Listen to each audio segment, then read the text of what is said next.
Hi guys, आज आप फिर से मिल रहे हैं फिटनेस दुनिया के मंच पर हेम से। आज हम बात करने जा रहे हैं फिटनेस इंडस्ट्री में फिटनेस फ्रीकी जो लोग अपनी एथलेटिक परफॉर्मेंस को बढ़ाना चाहते हैं और जो लोग वेट रिड्यूस या फिर अपने फैट को रिड्यूस करना चाहते हैं, उनके बीच में एक बहुत ही फेमस होती जा रही चीज़ कार्निटिन, या यूं कहूं एल कार्निटिन। वो एल कार्निटिन के नाम से ज़्यादा फेमस है। आज हम उसकी बात करने जा रहे हैं, उसके ऊपर एक डिटेल चर्चा करने जा रहे हैं कि वो क्या है आखिर, और क्या हमें उसे लेना चाहिए या नहीं लेना चाहिए, क्या वो फैट रिड्यूस करता है या नहीं करता है, कैसे लेना चाहिए, आदि आदि। तो मैं बता देना चाहूँगा सबसे पहले मेरे फिटनेस फ्रीकी दोस्तों को कि जो कार्निटिन है वो एक क्वाटरनरी अमोनियम कंपाउंड होता है जिसे हमारी बॉडी नेचुरली प्रोड्यूस करती है।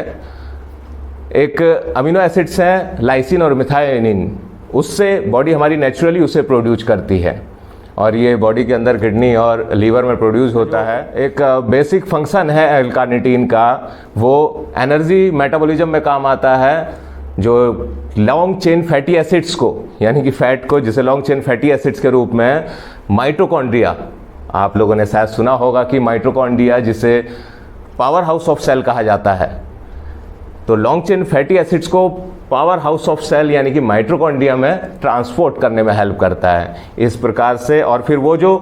लॉन्ग चेन फैटी एसिड्स या फैट मॉलिक्यूल्स हैं वो वहाँ पर एनर्जी के रूप में तब्दील हो जाते हैं और हमारी बॉडी को काम करने के लिए या फिर कोई भी एक्सरसाइज करने के लिए, फिजिकल एक्टिविटी करने के लिए एनर्जी दे रहे होते हैं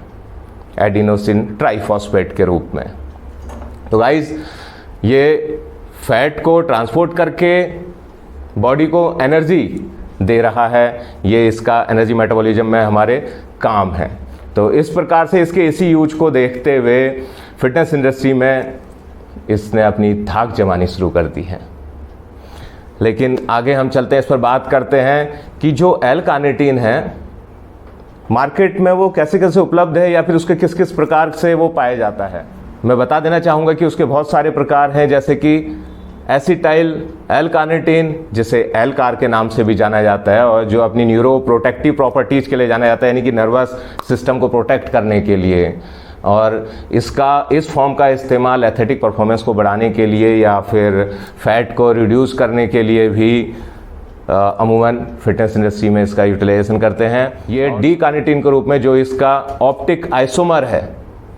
उस रूप में भी पाया जाता है। लेकिन ये फॉर्म जनरली जो ह्यूमन बॉडी है उसके अंदर टॉक्सिक होती है, क्योंकि ये अन्य टाइप ऑफ कार्निटिन की फॉर्म्स को एब्जॉर्ब करने में इनहिबिट करती है, उसे रोकती है, बाधा उत्पन्न करती है। साथ ही इसकी फॉर्म जो बहुत प्रचलित है एल कार्निटिन एल टार्ट्रेट के रूप में भी, वो इसलिए इस्तेमाल होती है कि जो हमारी बॉडी है एक्सरसाइज करने के बाद उसमें मसल सोरनेस आती है और फिर वो मसल रिकवरी में लगती है, तो ये हेल्प करती है मसल रिकवरी में और साथ ही मसल सोरनेस को कम करती है। और एक फॉर्म इसकी और होती है प्रोपायोनिल एल कार्निटिन। इसका इस्तेमाल पेन रिलीव के लिए या फिर एंटी र्यूमेटिक प्रॉपर्टीज इसमें होती हैं। तो इस प्रकार से हमने जाना कि कार्निटिन की इतनी सारी फॉर्म्स हैं। यहाँ पर हम देखते हैं फिटनेस इंडस्ट्री में इसे इस्तेमाल किया जा रहा है, जो हमारे स्पोर्ट्स पर्सन है वो अपनी एथलेटिक परफॉर्मेंस को बढ़ाने के लिए, और साथ ही मैंने जैसा पहले कहा कि कुछ लोग अपने फैट को या वेट को रिड्यूस करने के लिए। तो गाइज, मैं बता देना चाहूँगा, अभी तक कई सारी रिसर्च इस चीज़ को लेकर के हुई हैं, लेकिन जब बात आती है कि क्या ये कार्निटिन या एल कार्निटिन जो भी इसकी फॉर्म्स हैं, क्या ये वाकई में एथलेटिक परफॉर्मेंस को हमारी बढ़ा रही है और वाकई में क्या ये वेट को रिड्यूस कर रही है या फैट को रिड्यूस कर रही है, तो ये जानना आपके लिए बहुत ज़रूरी है कि ऐसे बहुत अच्छे रिसर्च एविडेंसेस हमारे पास नहीं है जो इस बात को अच्छे से सपोर्ट करते हों। मिक्स्ड रिसर्च हैं, अच्छे कंक्लूसिव एविडेंसेस नहीं हैं कि हाँ वाकई में ये आपके एथलेटिक परफॉर्मेंस को बढ़ाती है। कुछ रिसर्चेज कहती हैं कि ये बढ़ाती है और कुछ रिसर्चेज कहती हैं कि नहीं, इसका कोई इम्पैक्ट नहीं हो रहा है, और कुछ रिसर्चेज कहती हैं कि हाँ ये फैट को रिड्यूस कर रहा है, और कुछ कहती हैं कि जो इस बात को सपोर्ट नहीं कर रही होती हैं कि नहीं, इसका कोई इम्पैक्ट ह्यूमन की फैट रिडक्शन की प्रोसेस में या वेट रिडक्शन की प्रोसेस में नॉर्मली आ रहा है। यहाँ पर यह भी जानना जरूरी होगा, इसको इस तरीके से आप समझ सकते हैं कि जब बॉडी में नेचुरली ये कार्निटिन है, बॉडी में नेचुरली है कार्निटिन, और एक हेल्दी ह्यूमन बॉडी में ये मान के चला जाता है कि उसके लिए जितना ज़रूरी है वो बॉडी हमारी प्रोड्यूस करके उसे दे रही है। जो किडनी है वहाँ पर किडनी क्या करती है कि जो एक्स्ट्रा अमाउंट आगे के लिए भी फर्दर जो इसका एल कार्निटिन का बॉडी के अंदर यूज होगा उसे वो स्टोर करके रख लेती है, और जो बहुत एक्सेस अमाउंट है जो उसे लगता है कि मुझे जल्दी फ्यूचर में इसकी ज़रूरत नहीं होगी तो वो उसे फिल्टर करके बाहर निकाल देती है। तो बॉडी की टेंडेंसी है कि ज़रूरी एल कार्निटिन को स्टोर करके रख ले रही है जो हमें भविष्य में यूज होगा। तो जो हेल्दी ह्यूमन है और हमारी डेली जो फूड आइटम्स भी हैं, जैसे कि जो मांसाहारी लोग हैं यानी कि मीट प्रोडक्ट, फिश प्रोडक्ट और आप डेयरी प्रोडक्ट देख सकते हैं, पोल्ट्री, इनमें ये पाया जाता है और यहाँ से हम फूड के द्वारा भी इसको इनटेक कर रहे हैं। तो इस प्रकार से बॉडी में नेचुरली हो रहा है। हाँ, वेगान्स या वेजिटेरियंस के लिए हम कह सकते हैं कि उनकी बॉडी में बाहर से ये कम आ रहा है, फिर भी ऐसा नहीं कह सकते कि वो इसमें कम है, उनकी बॉडी के अंदर ये इतना कम है कि उन्हें बाहर से लेने की ज़रूरत है। हालांकि एक केस ऐसा होता है कि कोई जेनेटिक डिसऑर्डर या कोई ऐसी बीमारी जिसके चलते ऑलरेडी ह्यूमन बॉडी किसी आदमी के, किसी व्यक्ति के शरीर में उसकी कमी है, हाँ, उसे बाहर से लेने की ज़रूरत है। लेकिन एक नॉर्मल जब हेल्दी ह्यूमन बॉडी की बात करते हैं तो रिसर्चेस इस एविडेंस को सपोर्ट नहीं कर, ऐसे एविडेंसेस नहीं देती है, इस बात को सपोर्ट नहीं कर रही होती है कि हाँ वाकई में ये हेल्दी ह्यूमन बॉडी में जिसमें ऑलरेडी ये बन रहा है और बाहर के फूड आइटम से भी ये आ रहा है अंदर, उसे बाहर से लेने की ज़रूरत है। ये एक कंडीशनली इसेंशियल न्यूट्रिएंट के तौर पे भी जाना जाता है। क्यों? क्योंकि अगर बॉडी इसे अच्छे से प्रोड्यूस नहीं कर पा रही है, जैसे मैंने कहा कि कुछ लोगों की बॉडी में ये कम हो सकता है, प्रोड्यूस कम हो रहा है, तो उस केस में उससे ज़रूरी हो जाता है कि वो फूड आइटम्स के थ्रू या फिर किसी सप्लीमेंट के थ्रू उसे ले। तो ये बात तो इस बात को साबित करती है कि ये कंडीशनली इसेंशियल न्यूट्रिएंट है। मार्केट में इसकी डिफरेंट फॉर्म जो हैं, जो हमारी फिटनेस इंडस्ट्री, सप्लीमेंट इंडस्ट्री है, उसके अंदर में ये आपको मिल सकता है। पाउडर फॉर्म में भी है, टैबलेट की फॉर्म में भी है और लिक्विड फॉर्म में भी है। वैसे यहाँ पर जानकारी के लिए आपको बता देना चाहूँगा कि जब इसका हम इनटेक कर रहे होते हैं तो उसकी जो डोजेज है वो एक सेफ जो डोज की लिमिट है वो 1 ग्राम से 3 ग्राम तक पर डे हम इसे कंज्यूम कर सकते हैं। आप जब भी कोई सप्लीमेंट इसका एल कार्निटिन का लेकर के आते हैं या एल कार लेकर के आते हैं तो आप उसमें देखेंगे कि डोजेज लिखी हुई होंगी, या तो वो टैबलेट में है तो ग्राम में लिखी हुई होगी या लिक्विड में है तो ml में लिखी हुई होगी।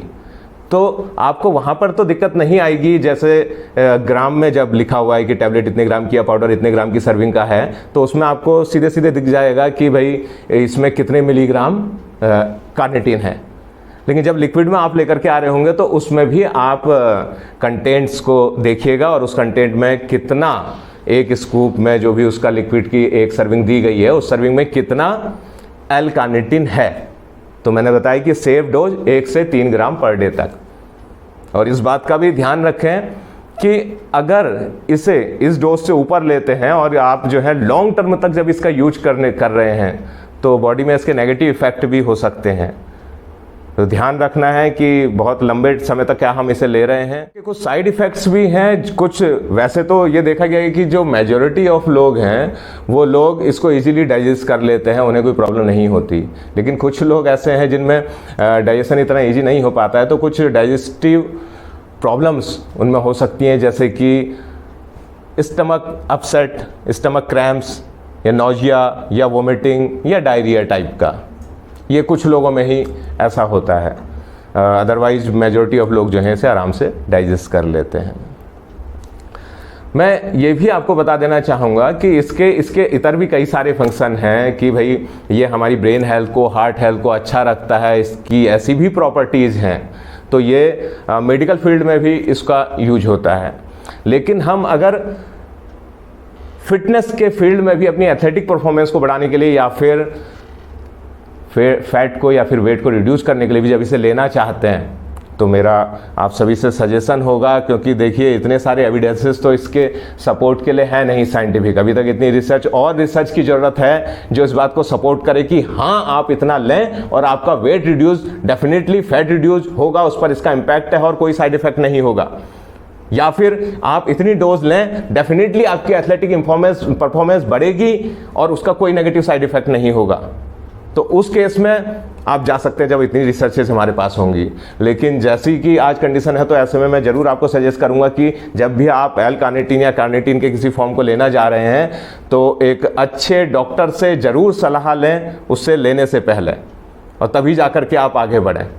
आपकी जानकारी के लिए मैंने ये वीडियो बनाया कि आप, क्योंकि मैं देख रहा हूँ बहुत सारे हमारे साथी हैं और वो फैट गिराने के लिए या अपनी एथलेटिक परफॉर्मेंस को बढ़ाने के लिए इतने ज़्यादा जिज्ञासु और उत्साहित हुए रहते हैं कि किसी ने बोला कि हाँ भी ये एल कार्निटीन लेने से फैट गिर जाएगा, तो वो जो है तुरंत जाकर के एल कार्निटीन उठा लाते हैं और अपनी डाइट में शामिल कर लेते हैं। तो ये सारी ही बातें थी आपकी जानकारी के लिए, जिससे कि आप निर्णय ले सकें कि क्या वाकई हमें एल कार्निटीन लेना चाहिए और एल कार्निटीन है क्या आखिर।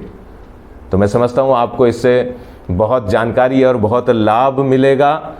और आपको ये वीडियो पसंद आने पर आप हमसे जुड़े रहिए, सब्सक्राइब करिए, वीडियो को लाइक करिए और शेयर करना ना भूलिए। साथ ही जो बेल आइकन नोटिफिकेशन का बटन है उसको जरूर प्रेस कीजिए ताकि आपको नए वीडियोस के नोटिफिकेशन आप तक पहुंचते रहें। और जल्दी हम मिलेंगे ऐसे ही फिटनेस का धमाल करने के लिए कुछ नई चीज़ों के साथ। तब तक के लिए विश यू ऑल